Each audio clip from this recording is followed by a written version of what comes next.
Fala Tech! Bom dia, boa tarde, boa noite. Sejam bem-vindos ao nosso canal de informação, onde falamos de tecnologia e educação.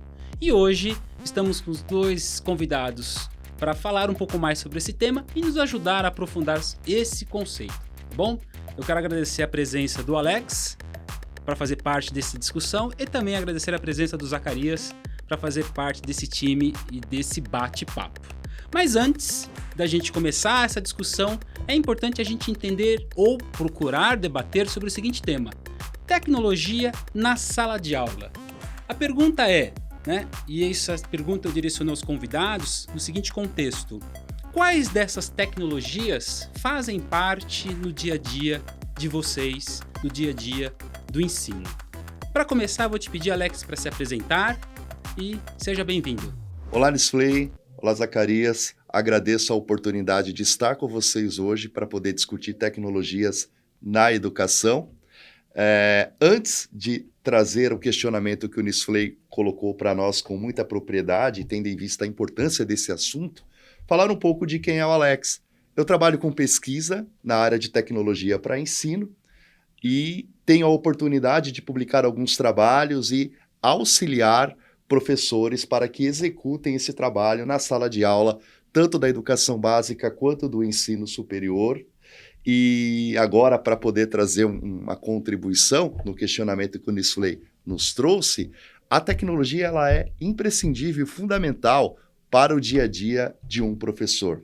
Afinal de contas, nós precisamos levar em conta que o nosso aluno ele é nativo digital. Então, hoje eu tenho uma filha de 4 anos que lida com o smartphone melhor do que eu com 18 no passado, e esse é o perfil do nosso aluno. Entendendo quem é o aluno do século XXI, eu penso que se faz necessário entregar a ele tecnologias que facilitem esse processo de ensino-aprendizagem. Por exemplo, agora, há poucos dias, nós fizemos uma pesquisa e estudamos estilos de aprendizagem, lá de Felder Silverman, que na teoria ele diz o seguinte, o aluno ele tem diferentes formas de aprender. Uns são mais visuais, outros aprendem mais com a prática, outros são mais verbais. E aí, entendendo a teoria do Felder, nós podemos categorizar um questionário, rodar com os alunos e criamos um software chamado EDA, que vai dizer qual é a melhor forma de lidar com o ensino para aquela turma de forma específica. E aí, então, nós tivemos a oportunidade de entregar ao professor um canivete suíço. Para essa turma é melhor um estudo de caso, essa turma é um pouco mais filosófica, essa turma ela trabalha melhor com a questão visual, outra com a questão verbal, e nós podemos medir um resultado muito construtivo a respeito do uso dessa tecnologia, por exemplo, no nosso dia a dia. Legal, Alex. Bacana ter esse tipo de informação, ver a preocupação do ensino em relação ao uso da tecnologia. Mas, Zaca, como é que está dentro do universo com o qual você está trabalhando, que você tem vivenciado, essa abordagem? Bom, primeiro eu quero agradecer também a oportunidade, Nisfley. Prazer te conhecer, Alex. Antes de eu responder, eu vou falar um pouquinho do background e aí a gente... Vou compartilhar um pouquinho de como que eu tenho vivido essa experiência de tecnologia aplicada à educação, principalmente no contexto aqui do Instituto JF. Eu tive uma formação que vem de uma área de exatas, o antigo curso de processamento de dados, que acho que ele foi o embrião aí para o curso que a gente tem de ciências da computação. E depois eu migrei minha carreira para a parte de gestão, para a parte de administração. Então, tanto a especialização, o MBA na área de economia digital e também o mestrado e o doutorado na área de administração me deu uma certa bagagem para também, digamos assim, construir este Lego de que maneira que a gente pode ampliar aí o escopo de uso de tecnologias para não somente, obviamente, na educação, mas os processos de gestão, os processos de governança, E uma coisa que eu tenho vivido muito aqui no Instituto e que a gente tem buscado trabalhar primeiro, não ver tecnologia simplesmente como algo que é só um simples meio, apesar da gente saber que ela tem um poder muito grande de transformar as realidades, né? Então, a gente vem de uma geração em que a gente levava um certo tempo para a gente se apropriar de um certo conteúdo, de uma certa informação para formar um conhecimento.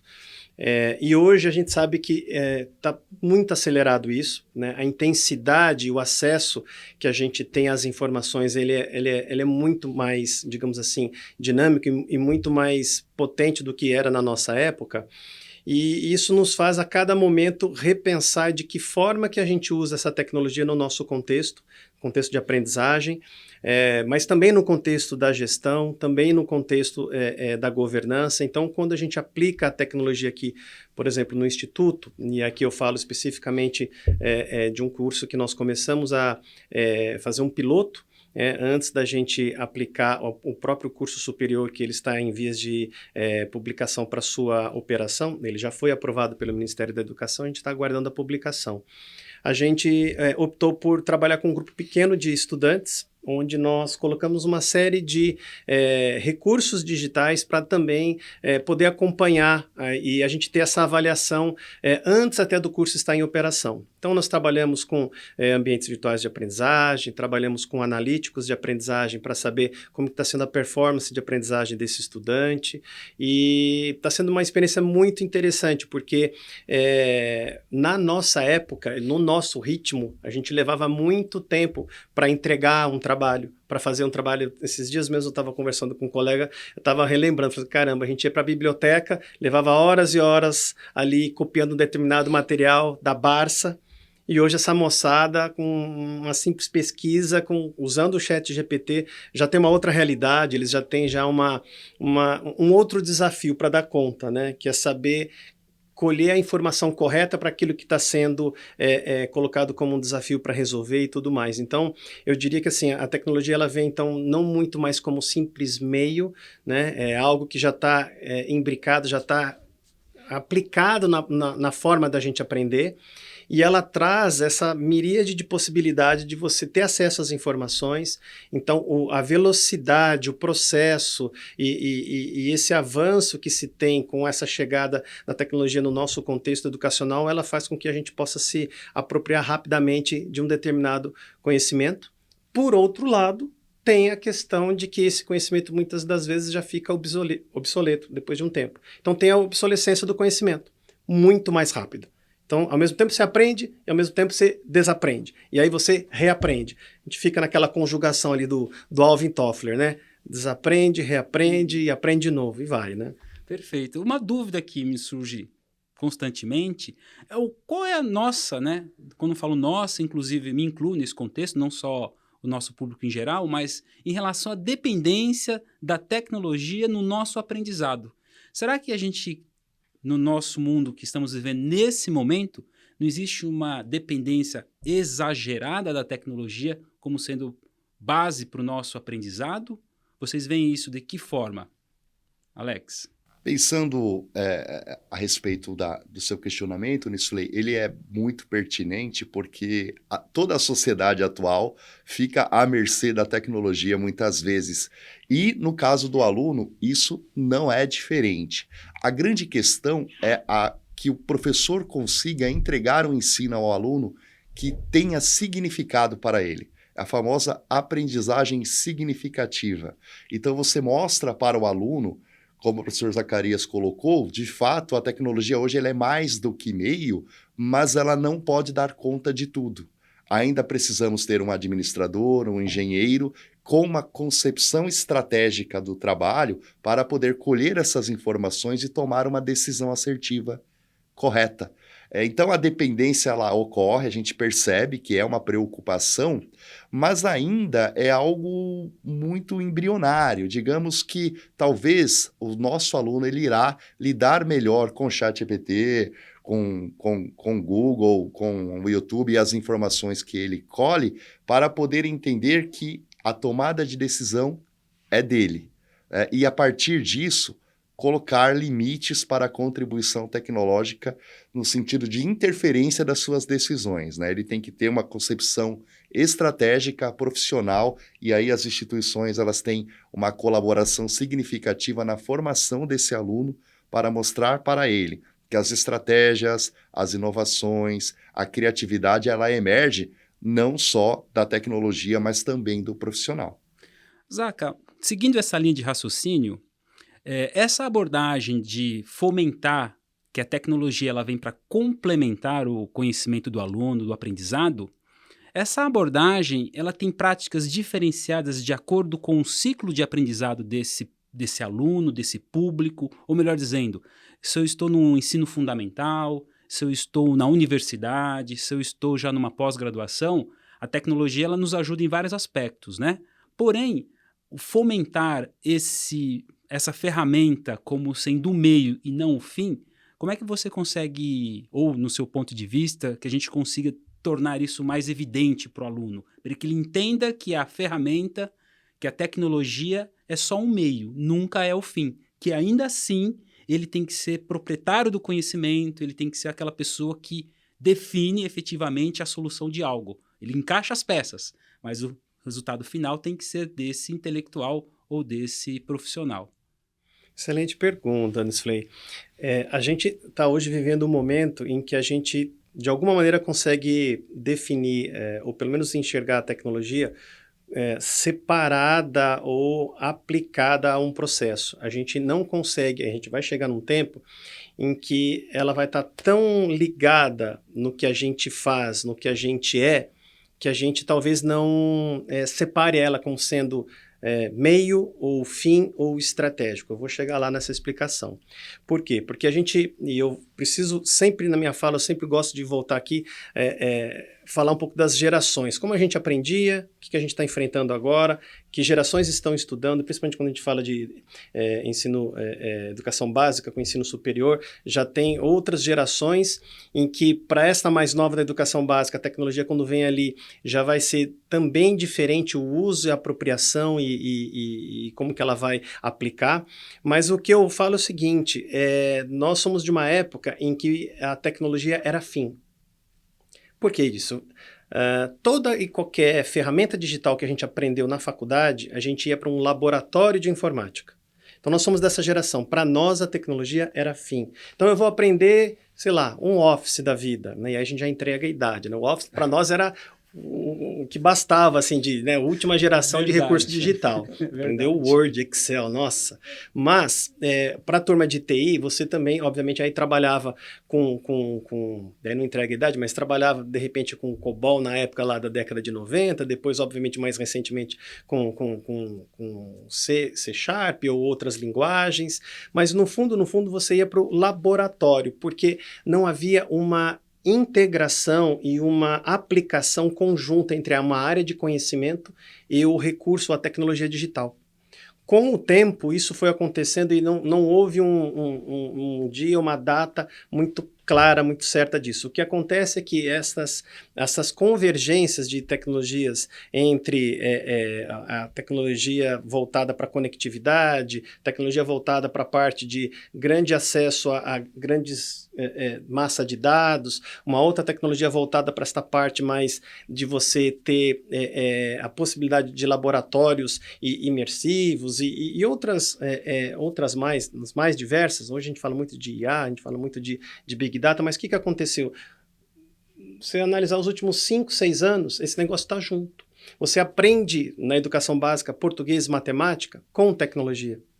Você não vai para um laboratório de informática mais para aprender Excel, porque você vai precisar fazer, de repente, algum tipo de cálculo. Então, a própria escola, a instituição de ensino, ela já evoluiu, de maneira que isso já está ligado. Por isso que eu não costumo muito nem falar se é só o meio ou é o fim, porque ela já praticamente está junto. Inclusive, recentemente saiu uma matéria de um lançamento desse Humani, da empresa Humani, que a proposta é tirar o smartphone de circulação e eles estão criando um novo dispositivo em que você vai fazer praticamente tudo, né? Sua ligação, você vai poder ver a questão do tempo, né? Fazer a sua ligação, inclusive, com a projeção na palma da sua mão e tudo mais. Isso já muda a forma de você interagir com a tecnologia. Então, a gente vê a cada tempo da humanidade uma certa evolução, uma certa mudança e que, de uma forma ou de outra, vai chegar no segmento educacional. apesar de ser talvez aí o penúltimo segmento, né? Eu brinco que o último é a igreja. A igreja é a que recebe, digamos assim, aquela lavagem do digital. Mas são as empresas em geral, né, dos diversos segmentos, né, comércio, indústria, serviço e tal, mas a educação, ela é o último a receber esse impacto. E aí, quando recebe esse impacto, o que eu vejo assim, para esta geração que está na educação básica, é mais fácil, é mais palatável se apropriar, porque, como o Alex colocou já com propriedade, é aquilo. Já são os nativos digitais, já estão cada vez mais, digamos assim, imersos nessa novidade que chegou há um dia, há 2 dias. Aquele que já está com 15 anos não trabalhando e utilizando essa tecnologia já vai ser algo muito, muito novo. Né? Então, e aí para um outro dado para o ensino superior é que quando a gente vê o ensino superior, ele não inova tanto quanto a educação básica, justamente porque os seus processos são processos mais complexos. Aí eu estou falando do ponto de vista de organização mesmo, de uma instituição de ensino superior. Né? Então, assim, as grandes implantações que você vê de inovação, e eu não estou dizendo que ensino superior não inova, ele inova também, mas começa muito pela educação básica, até chegar no ensino superior. Então, quando você fala, por exemplo, assim, aprendizagem baseada em projeto, aonde que você vê funcionando super bem educação básica? Né? Você vai para o ensino superior agora que o pessoal está se apropriando. Você fala de, sei lá, ensino adaptativo. Você tem um monte de plataforma para educação básica. Inclusive, a gente usa uma aqui para português e matemática. Por um projeto que a gente tem aqui no entorno da empresa. E a gente atende em torno aí atinge 90 mil alunos, são 170 escolas, é muito bacana o projeto. Mas é porque tem essa diferenciação também, acho que é do próprio tipo do organismo que a gente está analisando, né?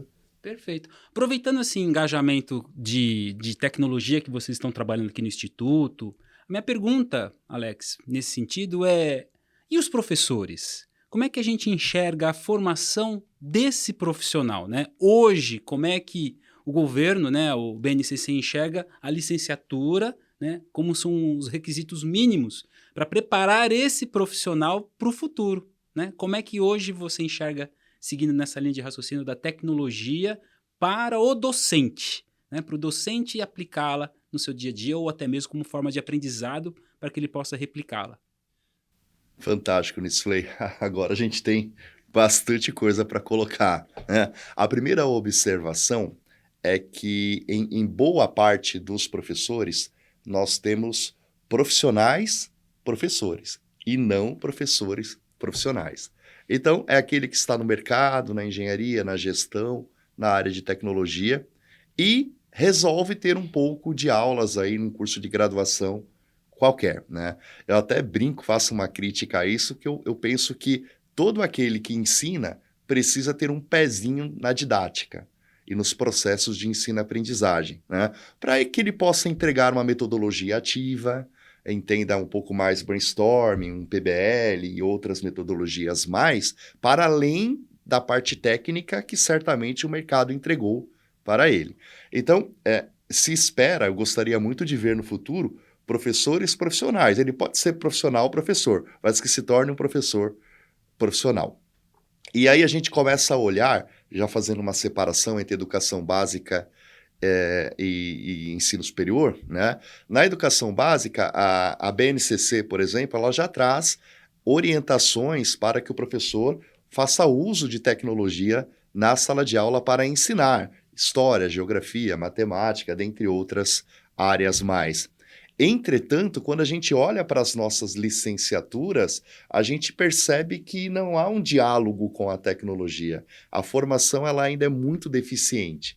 E então esse professor ele chega para a sala de aula sem conseguir atender a BNCC, que regulamenta, mostra ali que a tecnologia ela deve fazer parte do currículo, porque ele já tem uma formação deficiente.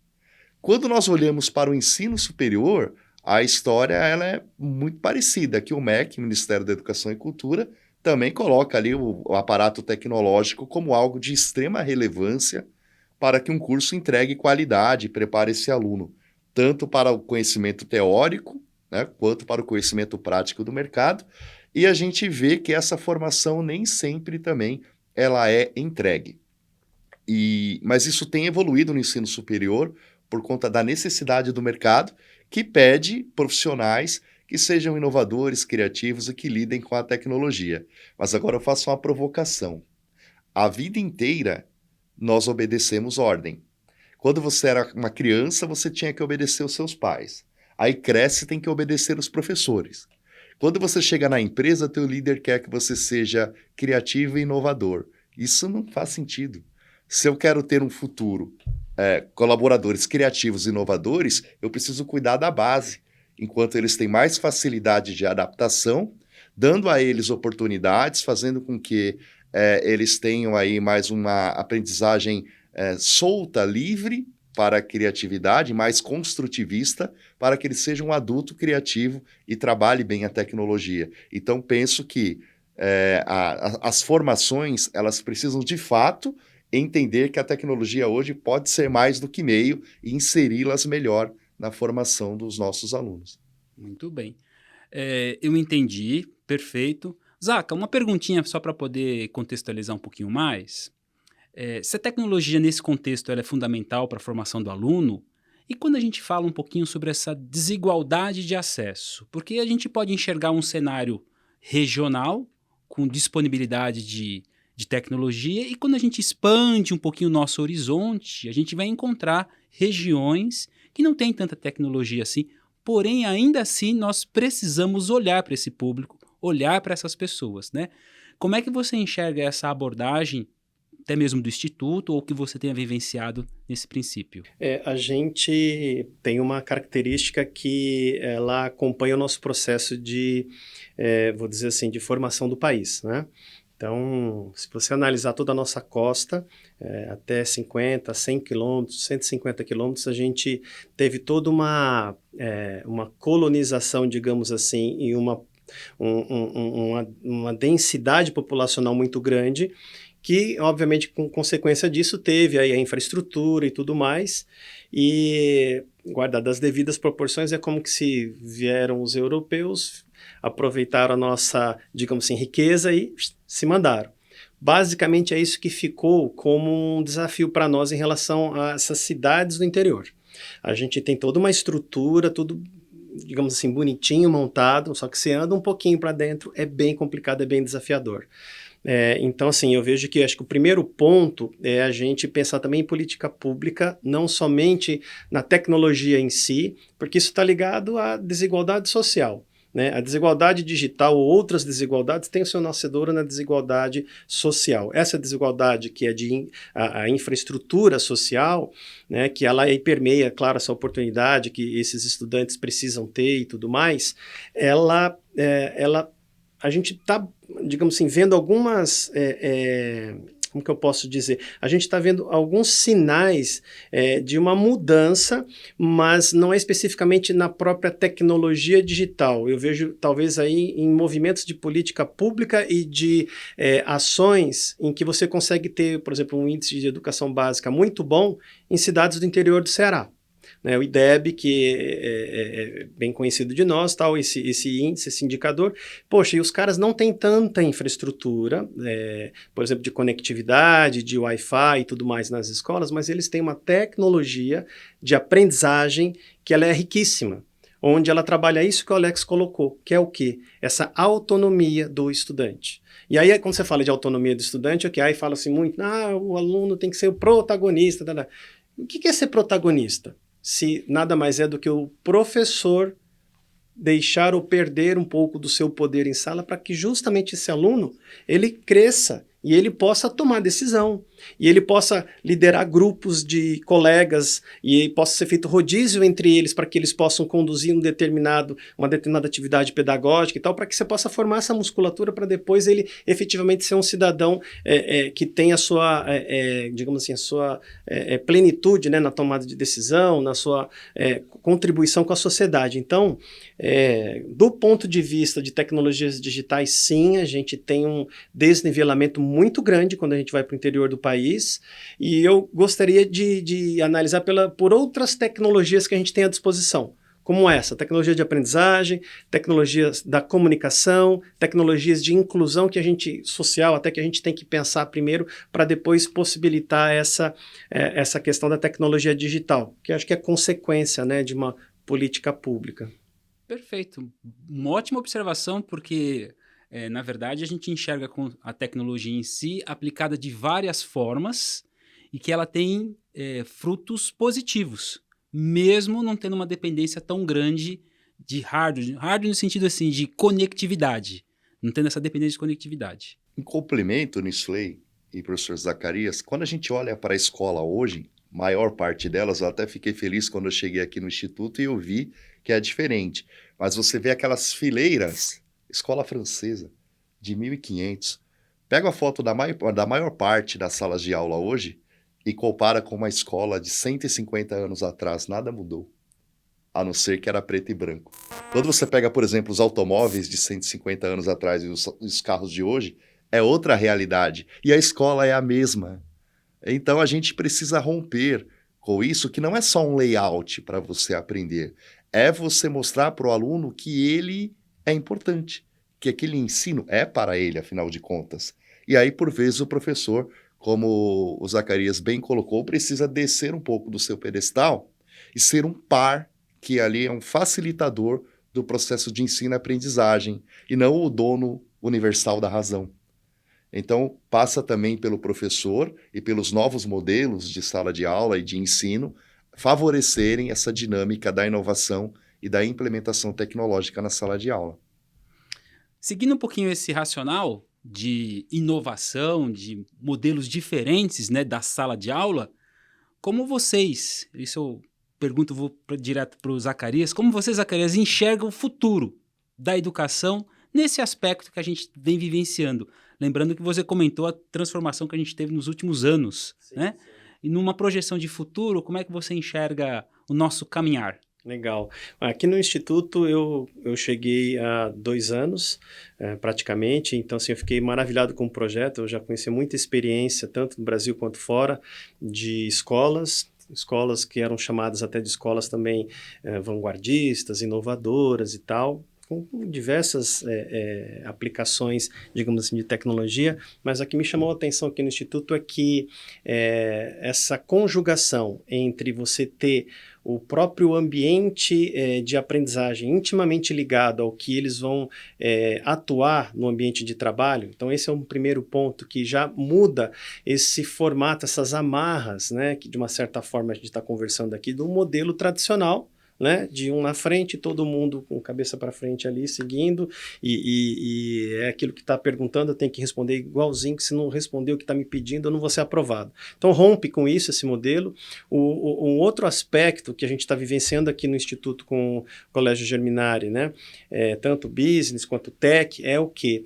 É você trazer uma situação em que todos colaboram. Então, você também já rompe com esse outro paradigma de que somente uma pessoa tem conhecimento, os demais não têm. Não, todos podem contribuir, todos podem, de alguma maneira, exercer um papel ali de liderança, de colaborar para um determinado projeto. E o terceiro aspecto, que é essa questão da autonomia, e que também, para mim, acho que envolve um pouco dessa questão da gente não menosprezar a capacidade e a inteligência de cada um dos estudantes. Então, isso a gente vivencia praticamente todo dia aqui, né? A ponto de você ter meninas de 11 anos já podendo apresentar o seu modelo de negócio que estão criando, como outros que já analisam o DRE de uma empresa, né? Isso é inimaginável, né? Da nossa época, principalmente, da gente ter esse tipo de condição. E, por outro lado, outros que já estão desenvolvendo sistemas, soluções que estão sendo aplicadas, no caso aqui, nas empresas do grupo, e que já estão trazendo já um benefício para todos os clientes que fazem parte, digamos assim, do grupo. Então, assim, para mim, o modelo que a gente está vivenciando hoje é o que eu diria que não somente para o futuro, mas que hoje ele já aponta para a quebra desse paradigma. Então, assim, eu diria que a gente conseguiu antecipar o futuro aqui no Instituto já vivenciando isso hoje, né? Com um novo modelo de ensino de aprendizagem, com um novo modelo que ele quebra um outro paradigma que é, obviamente, perceptível, que é o quê? O distanciamento que a gente vê da escola, da universidade e de empresas. Né? Quando você tem essa simbiose que a gente criou aqui, ela com certeza ela muda, inclusive, a realidade, a história de vida desses meninos que chegaram aqui, muitos deles, inclusive, sem ter essa noção do que aconteceria com a vida deles. A gente já tem dados hoje demonstrando que muitos já são, obviamente, já eram, né, rimo de família, mas hoje eles já conduzem as suas famílias, eles já têm uma oportunidade, uma visão já de futuro, já estão em empresas do grupo, e justamente porque a gente entende que a aprendizagem ela tem que ser prática, ela tem que ser aplicada. Ela não pode ser simplesmente uma aprendizagem que é só para eu ter um conhecimento, uma informação, e eu fico com aquilo como se eu tivesse uma cabeça gigante e um corpinho minúsculo. Não, tem que ser coerente o negócio. Então a gente tem que aplicar no dia a dia para que eles foram, obviamente, chamados e desafiados. Né? Muito bem. Para Alex, você acha que seguimos nessa linha para o futuro? Como uma quebra de paradigma na educação? Com certeza, Nisfley. O Zacarias foi muito feliz no que ele colocou e eu, de fato, percebo tudo isso conhecendo a instituição. Acho que o caminho é que nós possamos pensar o futuro e fazer com que os nossos alunos, com que a educação ela possa transformar as realidades sociais. Esse é o grande desafio. O desafio que passa muito pelas nossas mãos de pensar metodologias, de fazer uso da tecnologia, de ter empatia para olhar para o outro, olhar para o próximo e sentir as dores que a sociedade traz, sentir quais são as demandas da empresa, da indústria, para que a gente possa formar, então, alunos alinhados a essas propostas e que isso faça com que nós tenhamos aí um país melhor aí no médio prazo, se possível, que o longo é muita coisa. Então, a tecnologia, ela vem como um fator fundamental que poderá, que permitirá, talvez seja a palavra, que esse tipo de transformação social e profissional venha para mais pessoas, com projetos como o que vocês vão começar aqui com o ensino superior, por exemplo. Gente, eu achei fantástica a colaboração de vocês, o direcional, o pensamento, contribuiu muito aqui para o nosso, não só meu, como do público também, do entendimento sobre o que é a educação e a tecnologia, elas caminham junto. E eu gostaria de agradecer pela presença de vocês e que vocês deixassem um contato da rede social para que em algum momento alguém quisesse fazer um pequeno contato, tirar o esclarecimento de alguma dúvida. Zacarias, por favor. Nós temos à nossa disposição o site, a home do Instituto JIF, institutojif.org.br, e dentro dele, em breve, nós vamos disponibilizar o site da faculdade também, Faculdade JIF. Enquanto isso não é disponibilizado, porque a gente depende de uma publicação oficial da nossa faculdade pelo Ministério da Educação, vocês podem entrar em contato comigo pelo e-mail, zacarias.junior@institutojif.org.br. Perfeito, muito obrigado. Alex? Bom, agradecer o Nisfley pelo convite, professor Zacarias pela companhia, e gostaria de deixar aqui o e-mail de contato, né, da nossa fundação, a Fundação Salvador Arena, que é pro15846@cefisa.edu.br. E também aqueles que tiverem curiosidade, quiserem conhecer um pouco mais do meu trabalho, podem ter acesso aí ao currículo da plataforma Lattes e procurar pelo meu nome, Alex Paubel Junger, que lá tem mais dados para vocês. Muito obrigado aí pela oportunidade. Esse foi o nosso Fala Tech de hoje. Espero que tenha sido enriquecedor para vocês. Um assunto muito polêmico e muito bacana. E aguardo vocês no próximo episódio.